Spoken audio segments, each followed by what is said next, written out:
Okay so welcome to class number 27। आज का topic है aptitude and foundational values. Integrity cover कर रहे हैं। ओके, बहुत सारी चीजें होती है उसमें जो फाउंडेशनल वैल्यूज के अंदर आती है। ऑनेस्टी, इंटेग्रिटी, हमने बहुत सारी और चीजें पढ़ी थी। ठीक है, तो उसमें से आज इंटेग्रिटी हम कवर करेंगे। सो इंटेग्रिटी होता क्या है, तो ये हम from the perspective of civil services पढ़ेंगे। जनरल इंटेग्रिटी से एक स्टेप आगे। All right, why integrity is important for civil servants? Because UPSC का एग्जाम है, सिविल सर्विसेज एग्जाम है। तो सिविल सर्वेंट्स बनने के लिए हम जा रहे हैं। ओके, सिविल सर्वेंट्स बनने के लिए जा रहे हैं। So, from the perspective of civil services, integrity is defined as being a person having the quality of being honest and having strong moral principles that one refuses to change with change in circumstances, with change in situation, with change in time. Integrity एक ऐसा foundational value है जो ना time के साथ change होता है, ना सिचुएशन के साथ चेंज होता है, ना सर्कमस्टांसेस के साथ चेंज होता है। इसमें क्या क्या होता है? You have to be honest. Okay, one of the core features of having integrity is you have to be honest. You have to be honest with yourself. Okay, with yourself and with your organization. And if you are a civil servant, you have to be honest with the public as well, because it's a public dealing job. Civil services क्या है? Civil services का जो power है, why civil services is so powerful? Can anyone tell me what is the reason that civil services command so much power, especially all India services? उसके पीछे का reason क्या है? I think you can tell me the answer. You will be able to tell me the answer. What is the reason why it is so powerful? कुछ reason होगा ना कि सारे आईएएस आईपीएस क्यों बनना चाहते हैं? What is the reason why it commands so much power? Anyone? The answer is public dealing. The answer is yes, public dealing. एक सॉफ्टवेयर इंजीनियर है। ओके, एक सॉफ्टवेयर इंजीनियर है, उसको बहुत अच्छी सैलरी है, 50 लाख का पैकेज है, 60 लाख का पैकेज है। लेकिन उसके पास उतनी पावर नहीं है। वो भी अपनी जॉब छोड़ के, 50-60 लाख के पैकेज वाला बंदा भी अपनी जॉब छोड़ के 1-1 करोड़ का पैकेज रिजेक्ट करके आईएएस में क्यों आना चाहता? Because there is power. And power का क्यों है आईएएस? हवा से तो नहीं बना, बिकॉज डायरेक्टली पब्लिक से डील कर रहे हो। तो public is all powerful. As an IAS officer, as a politician, as a position holder, आप पब्लिक से पावर ड्रॉ कर रहे हो। अगर आप पब्लिक के कांटेक्ट में नहीं आओगे तो आप बहुत कम चांसेस है यू कैन बी पावरफुल। लेकिन उस पावर का कैसा यूज करना है, उस पावर का कैसा यूज करना है, वो डिपेंड करता है how much integrity you have. उसमें से honesty with yourself, you have to maintain. अगर आपको इंटेग्रिटी मेंटेन करना है तो you have to be honest with yourself. You have to be honest with your organisation, जिस organisation में आप काम कर रहे हो। और अगर सिविल सर्वेंट हो, specially in the Indian context, तो you have to be honest with the public as well. Okay, क्योंकि दूसरे कंट्री के कंपैरिजन में इंडिया का जो सिविल सर्विसेज है उसका डीलिंग ज्यादा है, because we are a socialist country. At least on paper and through government schemes, अगर आप देखो उस तरीके से जज करो, तो we are a socialist country. इसका मतलब the contact between government and the people is very very high when compared to other capitalist or industrialized societies. ठीक है, so that's why it is important, that's why integrity is important, and integrity is something that refuses to change with time. ऐसा नहीं है कि SDM थे तो integrity high थी और डीएम बनते ही बड़े चोर बन गए, या डीएम में बहुत आप ईमानदार थे लेकिन सेक्रेटरी बनते ही चोरी करना स्टार्ट कर दिया। सेक्रेटरी में ईमानदार थे लेकिन जैसे ही when you become a chief secretary तो चोरी करना स्टार्ट कर दिया। आपके एसडीएम से लेके, डीएम से लेके, सेक्रेटरी से लेके चीफ सेक्रेटरी के सफर तक आपकी इंटेग्रिटी आपके साथ होनी चाहिए। Then only it will be called your that you have integrity. उसके बिना आप नहीं कह सकते हो। And it refuses to change with circumstances. ऐसा नहीं है कि कोई देख नहीं रहा है तो आप इंटेग्रिटी से कॉम्प्रोमाइज कर सकते हो, और कोई देख रहा है तो आप इंटेग्रिटी को फॉलो कर सकते हो। तो refusal to change is one of the core features of integrity. Okay, integrity is always defined in terms of person's relationship with the institution. हमेशा आपका क्या इंस्टीट्यूशन से है। आप एक आईएफएस ऑफिसर हैं तो आपका एमईए के साथ क्या रिलेशनशिप है? उसी के बेसिस पे इंटेग्रिटी डिफाइंड होती है, specially when it comes to एक professional. Okay, I am not talking about civil servant, लेकिन एक प्रोफेशनल के तौर पे आपका क्या रिलेशनशिप है, उसके थ्रू आपकी इंटेग्रिटी डिफाइन होगी। ओके, आप अगर एक सॉफ्टवेयर डेवलपर हैं, सपोज इन Amazon, तो सॉफ्टवेयर इंजीनियर हैं, तो Amazon के साथ आपकी क्या रिलेशनशिप है, उसके बेसिस पे आपका integrity as a software developer define होगा। ठीक है। Organisations interest put above the self interest. आपको क्या करना है, ऑर्गेनाइजेशन का इंटरेस्ट अपने सेल्फ इंटरेस्ट के ऊपर करना है। That's how you are going to maintain your integrity. जब आप अपना अपना जो नीड्स है उसको नीचे रखते हो और ऑर्गेनाइजेशन के नीड्स को ऊपर रखते हो, then it is very easy for you to follow integrity. But problem क्या है, मेजोरिटी ऑफ द पीपल वो अपनी नीड्स को ऊपर रखते हैं, ऑर्गेनाइजेशन की नीड्स को नीचे रखते हैं। ठीक है। Organization's interest and public interest should always be your guiding principle as a civil servant। आप एक सिविल सर्वेंट हैं, तो भाई मेरे ऑर्गेनाइजेशन की क्या इंटरेस्ट है और पब्लिक का क्या इंटरेस्ट है, उसी से आपके डिसीजंस गाइड होने चाहिए। Then only you will be able to maintain integrity. क्या क्या टाइप्स होते हैं इंटेग्रिटी के? फिनेंशियल इंटेग्रिटी होता है, इंटेलेक्चुअल इंटेग्रिटी होता है, मॉरल इंटेग्रिटी होता है, और प्रोफेशनल इंटेग्रिटी होता है। चार तरीके की इंटेग्रिटी होती है। सबसे important integrity in the context of civil servant, civil services, क्या आप बताओगे? इफ आई आस्क यू, चार तरीके के इंटेग्रिटी है, financial, intellectual, moral and professional. इसमें से सबसे ज्यादा इंपॉर्टेंट इंटेग्रिटी आप किसको अलोकेट करोगे? Can you tell me? Intellectual? Okay, not exactly, not intellectual. Intellectual integrity is secondary. Professional integrity is last. Professional integrity, the answer is moral. Okay, moral है, moral integrity, then comes your intellectual integrity, उसके बाद आपका professional integrity and your financial integrity। Although both, all of them are important, equally important in one sense, but अगर आपको choose करना हो कि अगर किसी पे compromise करना हो आपको, तो सबसे पहले, ऑल राइट, तो सबसे पहले आप ये देखोगे कि आपकी moral integrity लास्ट तक इंटैक्ट रहेगी। You have to have this mindset कि अगर मुझे कॉम्प्रोमाइज करना भी पड़े अपनी इंटेग्रिटी पे, तो क्या मैं मॉरल इंटेग्रिटी को साथ लेके आगे बढ़ सकता हूँ? बाकी चलो, बाकी पैरामीटर्स पे अगर मैं कॉम्प्रोमाइज भी कर लूँ तो चलेगा। Okay. According to ministry of personnel, a person with integrity, ministry of personnel के वेबसाइट पे क्या लिखा हुआ है जरा देखते हैं। A person with integrity is someone who consistently, consistently देखो यहाँ लिखा हुआ है क्या, कंसिस्टेंटली। ऊपर हमने क्या देखा था, रिफ्यूजेस टू चेंज। तो कंसिस्टेंसी बहुत इंपॉर्टेंट है। रिफ्यूजल टू चेंज का मतलब ही यही हुआ ना, कि बंदा कंसिस्टेंट है। ओके, अपने बिलीव्स में।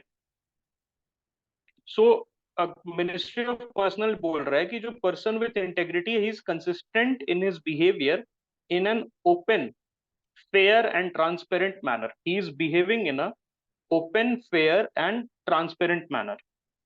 ही ऑनर्स हिज कमिटमेंट्स, जो भी प्रोमिस किया है वो पूरा करता है। He puts, all right, his food where his mouth is, and works to uphold the public service values. Okay, public service values हम डिस्कस कर ही रहे हैं, क्या क्या है public service values? Integrity, honesty, okay, accountability, ये सारे चीजें पब्लिक सर्विस की वैल्यू। तो उसको अपहोल्ड करता है, and he honours his commitment और हर commitment, and he consistently, without any change, कोई भी सिचुएशन है, कोई भी सर्कमस्टांसेस है, उसका बिहेवियर कॉन्सिस्टेंट रहता है। ठीक है। अब हम आते हैं सोर्सेज ऑफ इंटेग्रिटी पे। What could be the sources of integrity? So one's own inner conscience, अपने आपका इनर कॉन्शियंस हो सकता है। Okay. Code of conduct and code of ethics, आपके ऑर्गेनाइजेशन में कोई भी कोड ऑफ कंडक्ट है और या कोड ऑफ एथिक्स है, आप उसको फॉलो कर रहे हो, तो आप, you can say that you are having integrity. But this changes from institution to institution. हर इंस्टीट्यूशन से ये चेंज होते रहता है। किसी का कोड ऑफ कंडक्ट डिफरेंट होता है, किसी का कोड ऑफ एथिक्स डिफरेंट होता है। आपके इनर कॉन्शियंस क्या कहता है, आपका इंटरनल वॉइस क्या कहता है, क्या सही है क्या गलत है? Okay, that is very important. But क्योंकि हमने बोला था ना, वो याद है वो वाला डायग्राम, सबसे अंदर क्या रहता है, बिलीफ। और बिलीफ के ऊपर वैल्यू, और वैल्यू के ऊपर एथिक्स या एटीट्यूड। तो एथिक्स, चलो एथिक्स आपने फॉलो कर लिया, लेकिन अंदर से आप क्या बिलीव कर रहे हो? तो वो भी इंपॉर्टेंट है. So this is the voice of your conscience, your belief. आपका जो बिलीफ है, it is the voice of your conscience. वो क्या कह रहा है, क्या सही है क्या गलत है. Okay. And more often than not I have found personally that your voice of your conscience is correct. आपका जो कॉन्शियंस कहता है वो सही है. बात मान लेनी चाहिए, गट फीलिंग. ओके, जिसको हम बोलते हैं ना गट फीलिंग, उसकी बात मान लेनी चाहिए. अगर कहीं से आपको लग रहा है कि कुछ गड़बड़ है, तो सपोज आपको अपने इंस्टिंक्ट्स पे ट्रस्ट करना चाहिए, आपको अपने गट पे ट्रस्ट करना चाहिए. Rewards and recognition can also be sources of integrity. बहुत सारा आपने देखा है अवार्ड्स मिलता है, सिविल सर्विसेज अवार्ड्स, या अगर जनरली पुलिस डिपार्टमेंट्स में भी काफी ज्यादा अवार्ड्स रहता है. ठीक है, जैसे अगर किसी ने वॉलेट लौटा दिया, किसी पुलिसमैन ने वॉलेट लौटा दिया, तो he gets some award from the city SP, some certificate. Okay. तो ये सारे जो अवार्ड्स हैं, ये एक तरीके का रिवॉर्ड मैकेनिज्म बनाते हैं. ठीक है, ये क्या करता है, रिवॉर्ड मैकेनिज्म बनाता है. So this is very important, especially in low trust society. Rewards and recognition is necessary in low trust society. Why? अगर आप जाओगे जापान में, आपका वॉलेट खो गया, या आप जाओगे स्कैंडिनेविया में और आपका वॉलेट खो गया, तो there is a very good chance that you can find your wallet in the next police station. Because वहां पर लोग, वैल्यू सिस्टम उनका ऐसे बना हुआ है, लोगों का वैल्यू सिस्टम और उनका कल्चर ऐसे बना हुआ है, which is a high trust culture. अब हाई ट्रस्ट कल्चर में क्या है, हाई ट्रस्ट कल्चर में people believe, alright, people believe certain things in a collective manner. और उसमें दे प्लेस द ट्रस्ट. एक पर्सन, एक जापानीज है या एक स्कैंडिनेवियन है, वो ट्रस्ट करता है दूसरे जापानीज या स्कैंडिनेवियन को, अपने सामने वाले बंदे को. Compare this to other countries, maybe subcontinent वाली जो कंट्रीज हैं, जैसे इंडिया हो गया. ऑलराइट, इंडिया वैसे भी बहुत सारे कल्चर्स का अमेलगमेशन है. इंडिया जो है बहुत सारे कल्चर्स का एमालगमेशन है. तो I can not pent one picture कि पूरा इंडिया ऐसा ही है, ऐसी बात नहीं है. But majority of India is a low trust society. Okay, specially the northern belt, it's a low trust society. तो वहां पर क्या है कि सामने वाला अपने रिलेटिव पे भी भरोसा नहीं करता है. तो वहां पर रिवॉर्ड्स एंड रिकॉग्निशन जरूरी है, because this is an external incentive that you are giving. क्योंकि अगर आप एक्सटर्नल इंसेंटिव नहीं दोगे, तो लो ट्रस्ट सोसाइटी में, जैसे वॉलेट का एग्जांपल मैंने दिया, तो वॉलेट वापस नहीं होगा. ऑलराइट, वॉलेट अगर आपके पास आ गया तो बहुत कम चांस है. एंड अगर आपके पास वापस आया है, तो that is due to the individual's value system, that is not due to the society's value system. आप समझ रहे हो what is the core difference.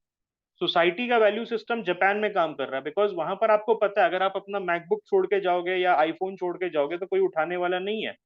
Alright, और अगर कोई उठा रहा है, तो there is a very good chance कि वो जापानीज नहीं है, कोई माइग्रेंट होगा. ऐसा ही, ऐसा देखने में आया. Okay, it may not be politically correct, but this is the truth.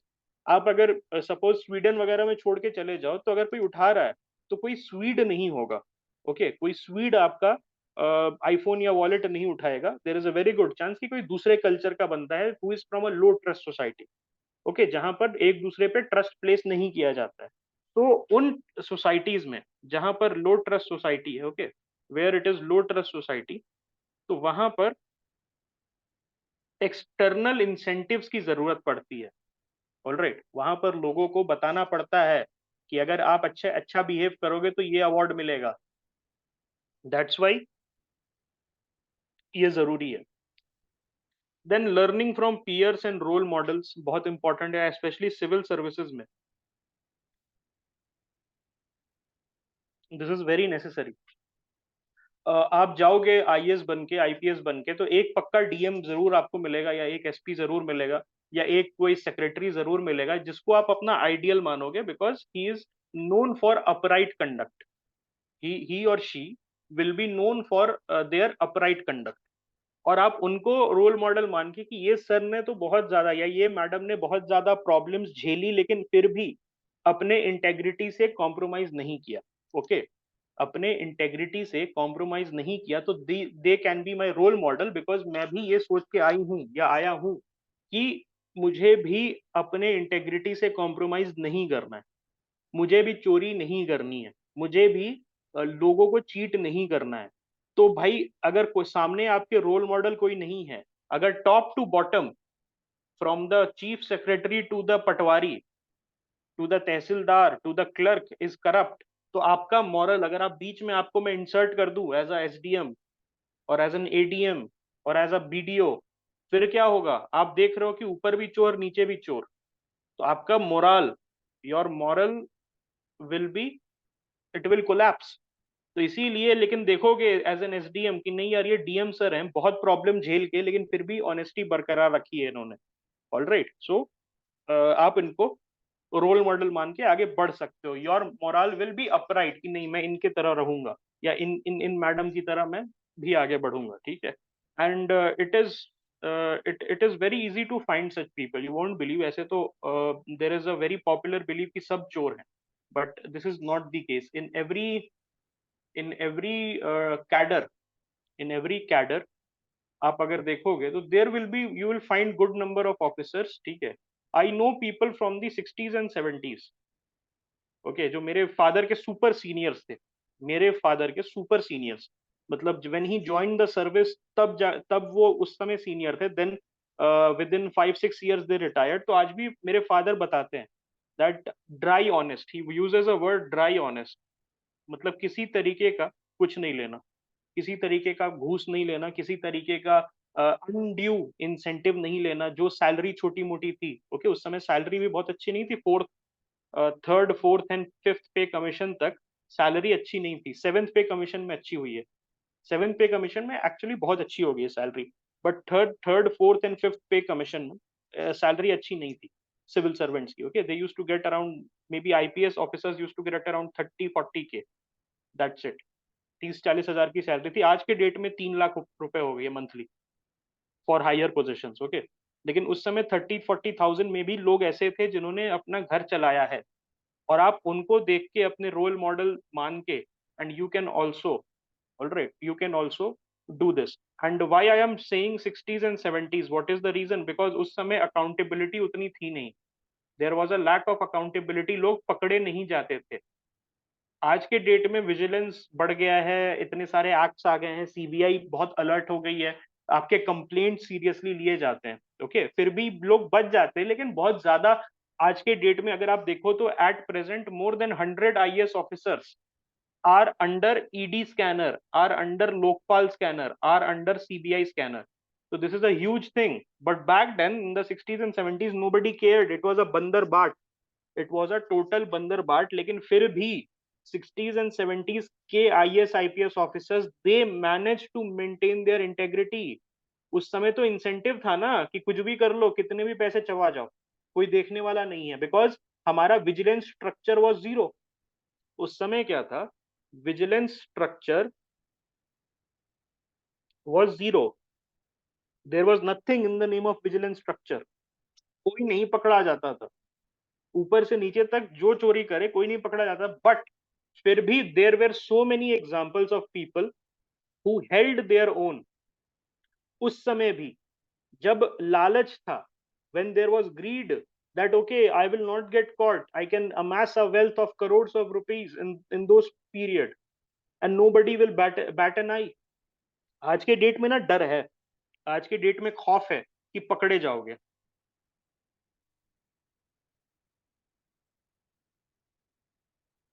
Then constitution as a source, आप अगर कॉन्स्टिट्यूशनल आइडियल्स में बिलीव करते हो तो आप फंडामेंटल ड्यूटीज को फॉलो कर सकते हो, आप डीपीएसपी को फॉलो कर सकते हो, ठीक है। तो वहां से आपको एक सोर्स ऑफ लर्निंग मिलेगी, प्रियम्बल को फॉलो कर सकते हो, और अपना इंटेग्रिटी इंटैक्ट रख सकते हो, ठीक है। Now factors that decides integrity, क्या फैक्टर्स हैं जिनसे इंटेग्रिटी, ऑलराइट, इंटेग्रिटी कैसे डिसाइड होती है? सबसे पहले कंसिस्टेंसी, हमने पहले भी बात की थी। रिफ्यूजल टू चेंज, आपको याद है फर्स्ट ही पेज पे मैंने आपको बताया था कि इंटेग्रिटी का मतलब क्या होता है। A major facet of integrity is refusal to change. कोई भी सर्कमस्टांसेस आ जाए, कोई भी सिचुएशन आ जाए, कोई भी सिनेरियो आ जाए, आप चेंज नहीं कर रहे हो, तो दैट इज कंसिस्टेंसी। तो that is one of the major factor which is deciding whether you have integrity और not. So it is a precondition for integrity, होना ही चाहिए कंसिस्टेंसी। ऐसा नहीं है दोस्त कि आज मना कर रहे हो घूस खाने से और कल बोल रहे हो कि ठीक है घूस घूस दे दो, और फिर परसों बोल रहे हो कि आज नहीं खाऊंगा मैं क्योंकि ठीक है कल खाया था, फिर 4 दिन के बाद फिर खा रहे हो। Alright, this consistency has to be there, that okay अगर घूस खा रहे हो तो रोज खाओ ना, घूस खा रहे हो, if you are eating bribe eat daily, if you are not eating bribe do not eat at all. Alright, ऐसा नहीं होता है कि ठीक है तुम्हारा, वो अभी एक आया था ना कोरियन, कोरियन ब्लॉगर का, जिसमें एक कोरियन ब्लॉगर है दिल्ली में ड्राइव करते हुए जा रहा है एंड जो पुलिस वाला है उसको पकड़ लेता है फॉर वेरी ट्रिवियल रीजन जिसमें पकड़ना नहीं चाहिए उसको, एंड ही सेज कि 5,000 का फाइन दो। तो 5,000 का फाइन वो देख लेता है कि फॉरेनर है, इसको कुछ पता नहीं चलेगा, एंड वो क्या करता है कि उसका गड्डी जो है वो जो फॉरेनर अपने खर्चे के लिए निकाल के रहता है, तो वो निकालता है, उसको समझ नहीं आता है, फॉरेनर को, कोरियन फॉरेनर था, उसको समझ नहीं आता है कि कितना देना है, 5,000, ही वॉज नॉट अंडरस्टैंडिंग कितना होता है। सो उसने पूरा उसकी गड्डी ले ली और फिर कैलकुलेट करके और उसमें से 500 रुपये वापस कर दिया, बिकॉज ही सॉ कि इसके पास पैसे नहीं है। तो वहां पर इसने कंसिस्टेंसी दिखाई कि ठीक है मेरी इंटेग्रिटी है कि इसको 500 रुपये वापस मैं कर देता हूँ, इसको मैं 500 रुपये वापस कर देता हूँ, लेकिन उसने उसके जो 4500 रुपये हैं एज अ ब्राइब उठा लिए, एज अ ब्राइब उठा लिए और 500 रुपये वापस कर दिए टू शो अफेक्शन कि भाई तुम फॉरनर हो तो तुम 500 रुपये का discount on bribe and you can go to your hotel with this 500 rupees. So consistency कहाँ थी, पूरा लो ना, अगर 5,000 रुपये तुम चोर हो तो पूरा लो, 5,000 रुपये ले लो, तुम जाके 5,000 रुपये ले लो, ओके, एंड देन अगर चोर नहीं हो तो वो 4500 रुपये भी वापस लौटा दो, लेकिन कंसिस्टेंट रहो, it is a very very big pre condition. अब चोर की भी इंटेग्रिटी होती है पता है। हाँ वो सस्पेंड हो गया दैट दैट ऑफिसर, क्योंकि वो ब्लॉगर था, उसको पता नहीं था वो ब्लॉगर है, ही थॉट कि डिप्लोमेट कुछ होगा, इसीलिए ठग लो उसको। सो consistency is about being the same regardless of the situation.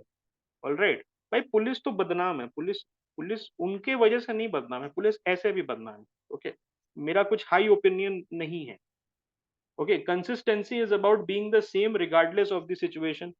अब यहाँ पर चोर की भी कंसिस्टेंसी होती है, ठीक है, चोर की भी, अब चोर भी अपने ऑक्यूपेशन से, ऑलराइट, जो चोर होता है the thief, he is also committed to his occupation, he also has one form of integrity, okay, consistency is thoughts and decision making is important for maintaining integrity। आपकी जो कंसिस्टेंसी है वो कहाँ दिखनी चाहिए, थॉट्स में दिखनी चाहिए, ओके, थॉट्स में दिखनी चाहिए एंड डिसीजन में देखनी चाहिए, ओके। आपके थॉट्स एंड डिसीजन में जब इंटेग्रिटी होगी तो they will reflect in your action, they are going to get reflected in your action, okay. तो ये चीज आपको ध्यान रखना है कि आपके पहला जो प्री कंडीशन है of consistency, that should be there in your thoughts and decision, and that will, okay, and that will get reflected in your actions, and you will have a high, you will be known as a person of high integrity, okay। सारे बदमाश नहीं होते हैं, the reason is that police job, okay, the police job is a very very high pressure job, okay। उस पे कभी और बात करेंगे, उस पे कभी और बात करेंगे, जल्दी बात करेंगे जब GS2 गवर्नेंस में आएंगे, तो आई विल एक्सप्लेन कि क्यों ऐसा सिनेरियो है, what is the reason, alright, what is the reason that police is such in India. And police अभी जो हम बात कर रहे हैं क्लास ओवर होगी तो उसमें 2 policeman will commit suicide, 2 policemen, by the time we will get over with this class, 2 policemen will kill themselves। इतना stressful job है, okay, because I think some 8,000 or 9,000 policemen kill themselves every year, all right, so that's a huge number, huge number, okay। अभी हाल ही में IPS तो चलो मैं नहीं बता रहा, IPS तो अभी अभी हाल में तमिलनाडु कैडर का किया है, एक महाराष्ट्र कैडर का भी ACP था, he also killed himself and he also offed his family as well, अपने साथ फैमिली को भी लेके चला गया। तो बहुत ही ज्यादा स्ट्रेसफुल जॉब है, and it the rewards are very very low. तो एक तरीके से आपका मॉरल ब्रेक हो जाता है, and we will study this in GS2, okay, GS2 में हम पढ़ेंगे। So accuracy of one's action, पहले अभी हमने किस चीज की बात की, कंसिस्टेंसी की बात की, कंसिस्टेंसी की बात की, अब हम बात करते हैं accuracy of one's action. Action should be in sync with words and word should be in sync with one's thought. बहुत इंपॉर्टेंट बात है दैट आपका जो एक्शंस है वो आपके वर्ड्स के साथ सिंक में होना चाहिए. एक्शन सिंक में किसके साथ है? वर्ड्स के. और जो वर्ड्स है वो किसके सिंक में है? थॉट्स के. अब सोच कुछ रहे हो एज अ सिविल सर्वेंट, सोच कुछ रहे हो, कह कुछ रहे हो. सोच कुछ रहे हो, कह कुछ रहे हो, कर कुछ रहे हो. All right. So this will not ensure that you are, you are having a behavior that is laced with integrity. Okay. This will not ensure that you are going to have a behavior which is laced with integrity, because करोगे जो, all right, that should be in sync with जो बोल रहे हो. अगर आप A बोल के B कर रहे हो, तो that's not a behavior of integrity. That's not a behavior that has integrity. या सोच कुछ रहे हो और कर कुछ रहे हो. तो ये बहुत इंपॉर्टेंट है. सोचोगे वो करो, वो बोलो, और जो बोलो वो करो. That is very important for civil servant. बोल रहे हो, this is important for your moral and the moral of your subordinate. क्यों? मैं बताता हूँ. जैसे जब सिविल सर्विसेज डे होता है ना, सिविल सर्विसेज डे होता है तो वो स्पीच देते हैं. ओके, सिविल सर्विस डे में स्पीच देते हैं people. and people they give speech. So जो superior होता है, he gives speech to his subordinate. अब वो बोलता है मैं शपथ लेता हूँ, तो वो शपथ भी दिलवाता है. मैं शपथ लेता हूँ कि मैं सच्ची निष्ठा से काम करूंगा और डिपार्टमेंट के प्रति ये लिखूंगा करूंगा, एंड इंटेग्रिटी से काम करूंगा, ऑनेस्टी के सच्चाई से काम करूंगा. And the subordinates are laughing. And why the subordinates are laughing? हैं? बिकॉज दे नो कि अरे जो बॉस मुझे ये शपथ दिला रहा है, the boss who is giving me the oath of integrity, वो तो खुद करप्ट है. All right. जो मुझे ओथ ऑफ इंटेग्रिटी दिला रहा है, जो अपने वर्ड से मुझे बोल रहा है कि इंटेग्रिटी रखो, मैंने कल देखा है कि 5 लाख रुपए घूस ले रहा था. तो उससे क्या सबॉर्डिनेट्स का मोरल ब्रेक डाउन नहीं होगा if there is no accuracy of action? अगर आपके सर या आपके जो सुपीरियर है वो आपको ओथ दिला रहे हैं of integrity, and you know, and oath में क्या है? वर्ड्स है. And you know that this person is very honest, इसने एक पैसा आज तक नहीं लिया है, तो आप वो ओथ जो ले रहे हो उसको डबल उसके साथ लोगे, डबल जील के साथ लोगे. There will be zeal in that oath. लेकिन आपको पता है कि सामने वाला ही चोर है, आपने उसको देखा है चोरी करते हुए, तो आप बोलोगे यार ये तो चोर है, खुद चोरी करता है, हम लोग को ओथ ऑफ इंटेग्रिटी दिलवा रहा है. सो ये चीज इंपॉर्टेंट है that there should be an a sync with what you are saying and what you are doing and what you are thinking. Okay, there should be a sync between what you are saying, what you are doing, and what you are thinking. Okay, so this eliminates the gap between actual and desirable conduct. Okay, actual and desirable conduct. आपका desirable conduct क्या है? Non corruption. Corruption नहीं होना चाहिए, लेकिन आपके words आपके action से सिंक में नहीं है, तो एक्चुअल जो कंडक्ट है that is of corruption. But desirable conduct अगर बनाना है तो उसके लिए there should be a sync in words, and the word should be aligned with your action, and those actions has to come from a thought which is again influencing the words. तो इसको मैं अगर easily समझाऊं तो सबसे पहले सोचोगे कि मैं करप्ट नहीं हूं, तो वो बोलोगे कि मैं करप्ट नहीं हूं, और फिर करके दिखाओगे कि आप करप्ट नहीं है. इसमें से कहीं भी एक भी जगह ब्रेक होता है, यहाँ पर कहीं भी जगह ब्रेक होता है, ऑलराइट, तो आपके सबॉर्डिनेट्स का मोरल ब्रेक हो जाएगा. Okay. Okay, Rajasthan DCP caught taking rupees 80,000 bribe an hour after he gave public speech against corruption. भाई पता है लेकिन एक प्रॉब्लम क्या है इस चीज की? Nothing will happen to him. वो फिर से 6 महीने के बाद he will be given a post. That's the problem. That is the problem. Dismissal होता नहीं है. There are so many appeal structures in our country. वो जाएगा कैट में रो देगा. Okay, सेंट्रल एडमिनिस्ट्रेटिव ट्राइब्यूनल में जाके रोने लगेगा और उसका हो जाएगा, एंड ही विल बी उसको वापस से बहाल कर दिया जाएगा. सो देयर इज यूजलेस है बेसिकली. आप बात करो तो ये सब पकड़ाना ना पकड़ाना फिर से बहाल हो जाते हैं। Okay, truthfulness, upholding the value of truth is very much essential in integrity. Okay, truthfulness important है, सच्चाई बोलना, ठीक है, सच्चाई is very important if you are to uphold the value of integrity. अब हम थोड़ा सा एक्सपैंड करते हैं टाइप्स ऑफ इंटेग्रिटी। तो सबसे पहले moral integrity is the most this is the most important, हमने पहले भी बात की थी। चार इंटेग्रिटी मैंने आपको गिनाए थे, financial integrity, professional integrity, moral integrity and intellectual integrity. अब हम मॉरल इंटेग्रिटी को एक्सपैंड कर रहे हैं। So it is basically doing the right thing when no one's watching. Okay, doing the right thing when no one is watching, judging others and one's own self based on honesty and consistency.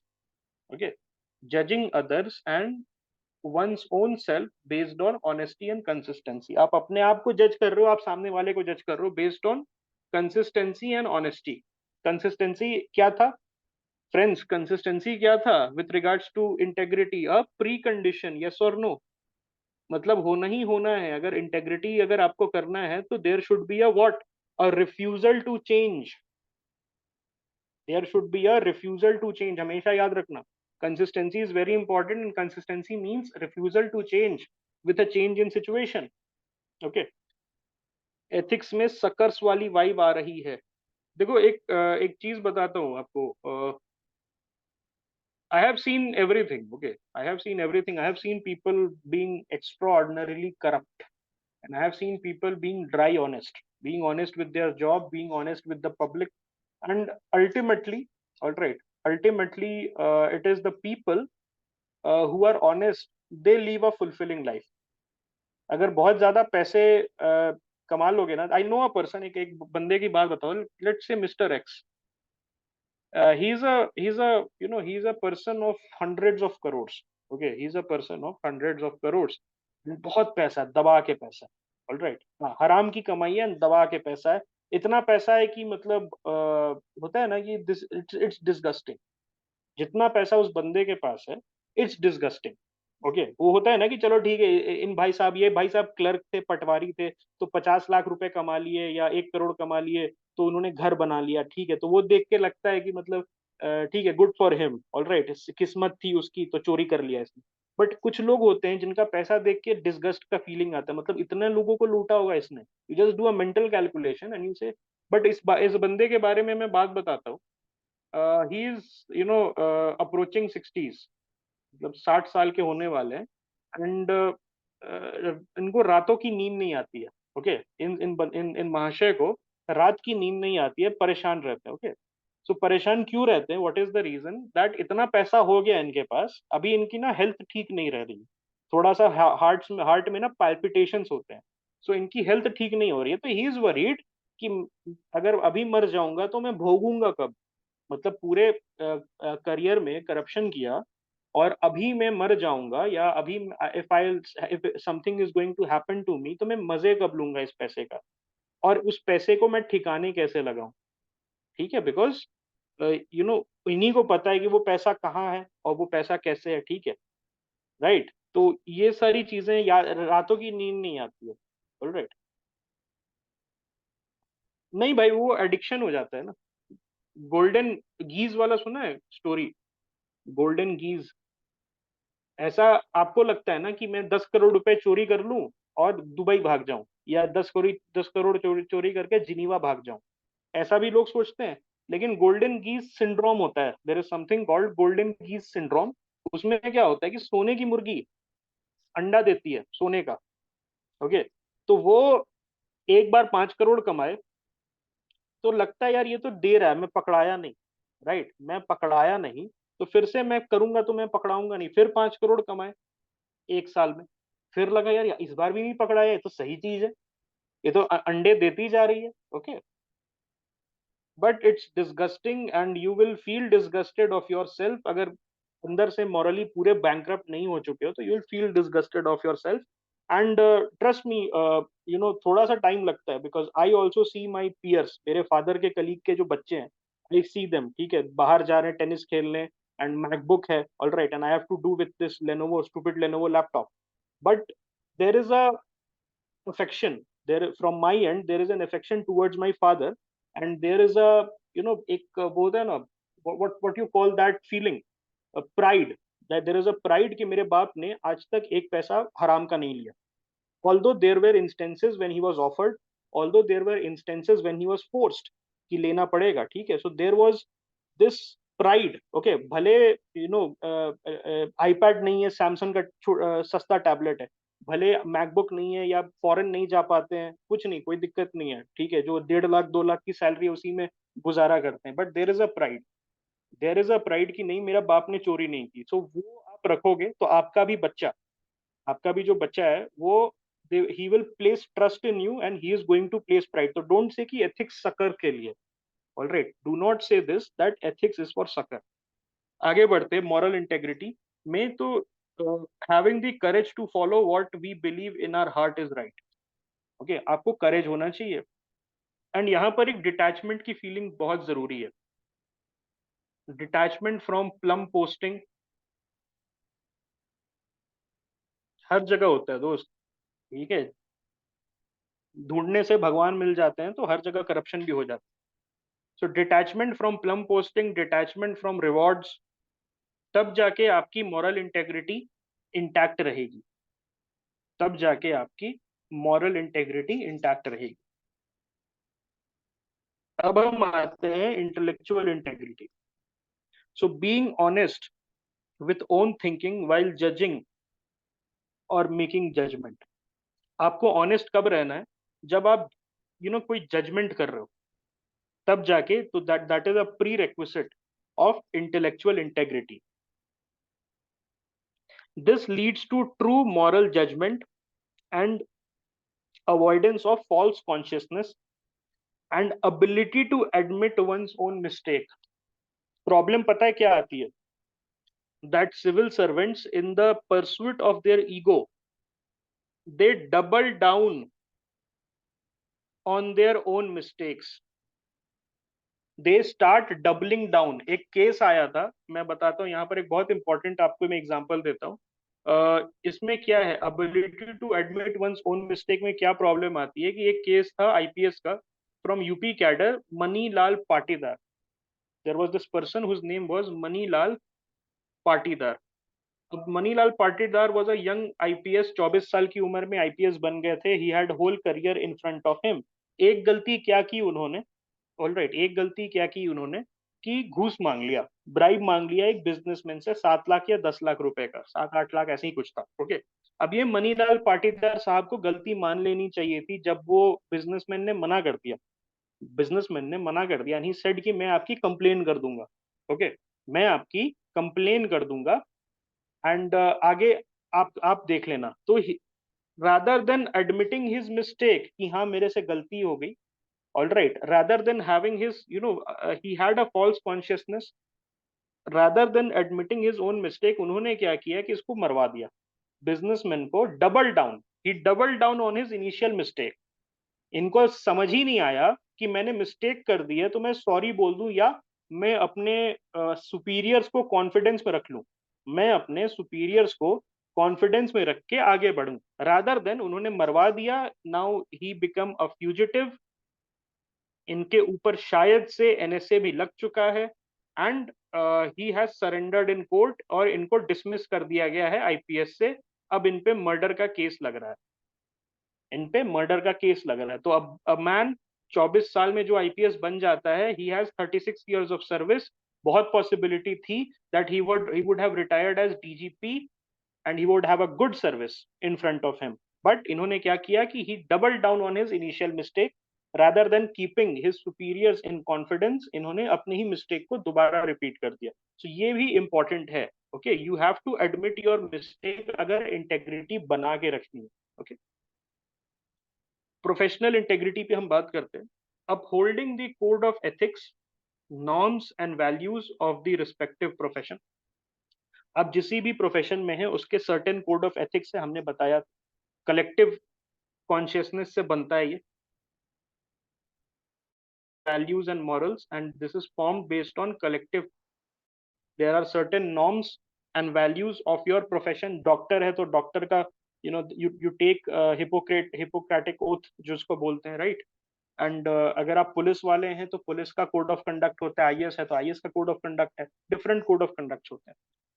It defines a professional who consistently and willingly, यहाँ देखो again consistently, consistency क्या था? Pre condition, practices within the guidelines of the mission of a chosen profession। आप बाहर नहीं जा रहे, अगर डॉक्टर हो तो you are not indulging in organ तस्करी, you are not indulging in organ trade, because that is unethical for your profession. भले आप कर सकते हो, ठीक है, आपके पास पूरे टूल्स हैं, आपके पास आपके पास एक आपको तरीका पता है, you know how it is done, alright, you know how it is done, लेकिन उसी के भीतर में रह के आप बोल रहे हो कि मुझे नहीं करना है because this is against my code of conduct. Significance of integrity in public life, what is the significance of integrity जब आप पब्लिक लाइफ में हो, ठीक है, उप्स, पब्लिक है not pubic, it's a poppa, shit. As a civil servant, okay, one is given unrestricted access to power, ठीक है, अब बहुत इंपॉर्टेंट है। Hence, integrity ensures effective use of power in the process of administration। आपको मैंने starting में बताया था क्यों है कि भाई पब्लिक डीलिंग है, ओके, क्या है? पब्लिक डीलिंग है, ओके। सो पब्लिक डीलिंग है, पब्लिक से आप पावर एक्सट्रैक्ट कर रहे हो, यू हैव अनलिमिटेड पावर, कोई देखने वाला नहीं है, डीएम हो तो आप डिस्ट्रिक्ट के राजा हो, आपके ऊपर कोई नहीं है, ऑलराइट, देखने वाला, तो वहां पर इंटेग्रिटी बहुत इंपॉर्टेंट हो जाती है। Then safeguard the nation from corruption by public official, okay, चलो यहाँ पर तो एटलीस्ट मैंने सही लिखा। Integrity along with honesty and transparency lays foundation for ethical governance and good governance, okay. Foundation जो है एथिकल गवर्नेंस और गुड गवर्नेंस का, that is laid through integrity, okay. Integrity को एज अ सीमेंट मानो, alright, अगर pillars हैं, दो pillars हैं, एक एथिकल गवर्नेंस का पिलर है और एक गुड गवर्नेंस का पिलर है, तो ये जो इसमें सीमेंट जाएगा इसके बेस पे, उसमें ऑनेस्टी जाएगी, इंटेग्रिटी जाएगा, अकाउंटेबिलिटी जाएगी, तब जाके एथिकल गवर्नेंस और गुड गवर्नेंस का पिलर खड़ा होगा, okay. It helps in developing independent thought process among civil servants and make them socially responsible। Again, socially responsible important है, why? Because there is public dealing, there is public dealing, ठीक है। सो independent thought process होना जरूरी है, अगर independent thought process नहीं है तो आप विक्टिम बन सकते हो अपने सुपीरियर के डिसीजंस का, बैड डिसीजंस का। रीजंस फॉर डिक्लाइनिंग इंटेग्रिटी क्या क्या है, लेट अस सी। कॉलोनियल एटीट्यूड है, दैट इज वेरी एविडेंट, अभी भी हम माई बाप वाले जो एटीट्यूड होता था आईसीएस के टाइम का, इंडियन इंपीरियल सिविल सर्विसेज के टाइम का जो एटीट्यूड था, उसमें क्या क्या था? इंपीरियल सिविल सर्विसेज का क्या क्या एटीट्यूड था? Opaque behaviour, non transparent behaviour, red tapism, red tapism, ठीक है, ये इंपॉर्टेंट है, that we shed our colonial attitude. Colonial attitude में opacity, non transparency and red tapism को प्रमोशन मिलता है। सो बहुत सारे अभी भी, बहुत सारा जो हमारा स्ट्रक्चर बना हुआ है अभी भी कॉलोनियल एटीट्यूड को प्रमोट करता है। Politicisation of bureaucracy due too much interference, यहाँ पर इंटरफेरेंस किसका होता है? पॉलिटिकल क्लास का। पॉलिटिकल क्लास काफी ज्यादा इंटरफेयर करती है डे टू डे की चीजों में। And the young civil servant rather than fighting, because उनकी इंटेग्रिटी कंसिस्टेंट नहीं होती है, तो जो यंग सिविल सर्वेंट्स होते हैं, they succumb, they what, they succumb to political interference. बोलते हैं कि चलो यार ये एमएलए जी से जाके मिल लेते हैं, एमएलए जी को जा एमएलए जी से जाके let me just collaborate with MLA ji and I will also live a good life and MLA ji will also live a good life, okay. मेरे में इतनी शक्ति नहीं है कि मैं एमएलए जी से लड़ाई करूं, ओके। तो ये सकम कर जाते हैं because of non consistency and politicisation of bureaucracy. एक मेजर फैक्टर है इंटेग्रिटी को, इंटेग्रिटी को कॉम्प्रोमाइज करने का। Lack of regulatory environment and framework for civil servants. देखो हर सिविल सर्वेंट को पता है कि उसका कोई कुछ नहीं कर सकता। वो जानता है कि अगर मैं पकड़ाऊंगा चोरी करते हुए तो ज्यादा से ज्यादा मैं 6 महीने के लिए सस्पेंडेड रहूंगा, उसके बाद किसी पॉलिटिशियन से कहवा के वापस आ जाऊंगा। So there is a lack of regulatory environment, lack of punishments, okay, lack of fear of punishments rather, ठीक है, and there is a lack of a framework कि क्या करना है अगर कोई आईएएस पकड़ाता है चोरी करते हुए तो उसके साथ करना क्या है। Lack of enforcement of code of ethics among civil servants. In जो कोड ऑफ एथिक्स है उसको सही से इन्फोर्स नहीं किया जाता है, सही से ट्रांसमिट नहीं किया जाता है। हाँ, या conduct rules. Institutional framework to strengthen integrity, क्या क्या इंस्टीट्यूशनल फ्रेमवर्क है, ऐसे क्या क्या स्टेप्स उठाए गए। तो उसमें है prevention of corruption act was a major step. Okay, Rajiv Gandhi के टाइम आया था आई थिंक, यस। तो prevention of corruption act is a major framework. Then CBI, okay, CBI, ये Delhi special police act, if you guys remember, 1946, वहां पर बना था CBI. Then Lokpal and Lokayukta act is a very important act, I think ये first ARC में ही बात कर ली गई थी इसकी। Okay, then RTI act, right to information, CVC central vigilance commission, central information commission, all of them are important as an institutional framework. Then civil services conduct rules, ये सारे मिलके इन्फोर्स कर रहे हैं हमारे कंट्री में, ऑलराइट, इंटेग्रिटी बेस्ड बिहेवियर। एक है Commonwealth model act of integrity, आप इसको एज अ केस स्टडी में लिख सकते हो, not case study in the case study but in the 10 marker answer. अगर आपके पास इंटेग्रिटी के बाद स्पेस बचता है तो वहां पर आप लिख सकते हो about this Commonwealth model act of integrity. So it provides for ministers and non-elected public official to abide by the terms of code of conduct. Okay, जो code of conduct है, एक certain code of conduct है for whom, people who are not elected, people who are non elected, जैसे IAS IPS, they are not elected, और ministers, okay, they are elected officials, लेकिन उनके लिए ये code of conduct बनाता है Commonwealth model code of integrity. It sets up an integrity commission with all the rules, alright, हाँ, एक तरीके से कह सकते हो। It asks them to make written declaration about potential conflict of interest. Mission Karam Yogi, not exactly, but one facet of Mission Karam Yogi is very synonymous with this. Okay, ask them to make written declaration about potential conflict of interest. Okay, so यहाँ पर आपको जैसे suppose कोई minister है, okay, कोई minister है और उसको सर्टेन डिसीजन लेना है रिगार्डिंग अ कॉन्ट्रैक्ट, तो वो क्या बोलेगा अपने डिक्लेरेशन में कि मेरे बेटे की कंपनी भी इस कॉन्ट्रैक्ट में पार्ट ले रही है, तो I should be kindly excused from this process. वैसे होता ऐसा कुछ नहीं है, लेकिन conflict of interest declaration is very important ताकि ट्रांसपेरेंसी ट्रांसपेरेंसी बनी रहे among the public. It covers provision for abuse of office and misconduct and neglect of duty. Alright, abuse of office, misconduct and neglect of duty के provisions को ये cover करता है। सो ये हो गया आपका Commonwealth models act of integrity. This can be a very good case study for you, जो कि आप इंक्लूड कर सकते हो इवन इन जीएस टू वगैरह में, एक लाइनर या 2 लाइनर या 3 liner depending on the demand of the question, इसको इंक्लूड कर सकते हो। बाकी ये सारी चीजें तो हम डिस्कस करेंगे ही जीएस टू में when we will go forward. Okay, so this was your integrity, and I think आज शाम को हम लोग ऑनेस्टी वगैरह करने की सोच सकते हैं।